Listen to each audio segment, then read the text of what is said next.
It's Wednesday. We're in Psalm 32. David composed Psalm 32 after Nathan confronted him about his murder and adultery. Psalm 51 is the confession of that great sin.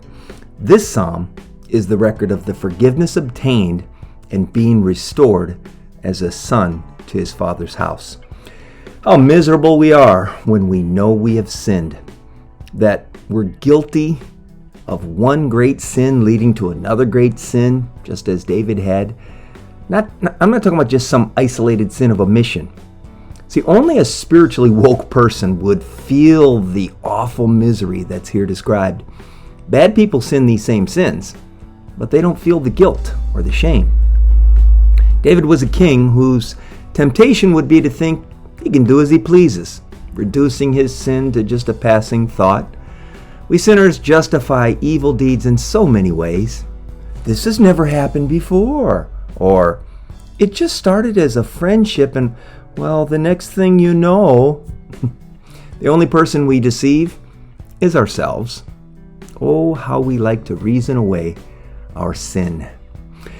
Unconfessed sin, it's a smoldering fire inside that just dries up your spirit and it will consume you.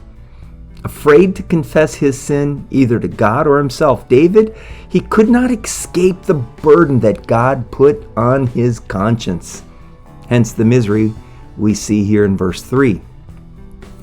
If you want the anguish to subside, you must begin with the fullest acknowledgement of your sin to yourself.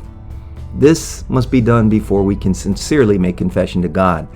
In Psalm 51, we hear David's fullest confession to God where he says, "Against you and you alone I have sinned. I've done what is evil in your sight." Now, David is well aware that his sin was done against others and against himself, but ultimately, he sinned against God. Until we have that consciousness of our sin, we will never experience the joy that we read here in Psalm 32. Oh, what joy for those whose disobedience is forgiven, whose sin is put out of sight. Yes, what joy for those whose record the Lord has cleared of guilt, whose lives are in complete honesty. When I refused to confess my sin, my body wasted away and I groaned all day long. Day and night your hand of discipline was heavy on me. My strength evaporated like water in the summer heat. Finally, I confessed all my sins to you and stopped trying to hide my guilt. I said to myself, I will confess my rebellion to the Lord, and you forgave me. All my guilt is gone. I didn't read the words interlude, but that is part of the sacred text. Most theologians suggest it means, stop and think about this for a moment. Selah.